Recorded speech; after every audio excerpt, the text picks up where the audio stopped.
اليوم غادي نحضروا هذا العصير الليمونيش وكيخرج كميه وفيره وغادي ينفعك في رمضان ان شاء الله. الله يدخلوا لينا بالصحه والهنا. اجي تشوفوا معايا المقادير وطريقه التحضير.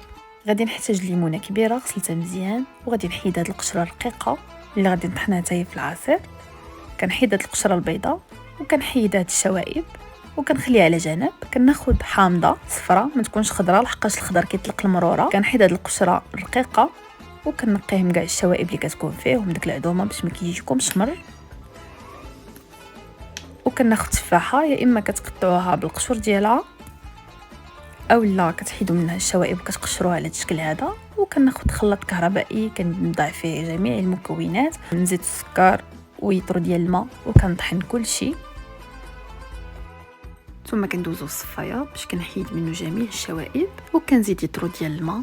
وها هو كيكون عندكم عصير واجد وكيخرج لكم كميه وفيره. نخرج ليا 2 لتر وكيجي خاتر وماشي مر.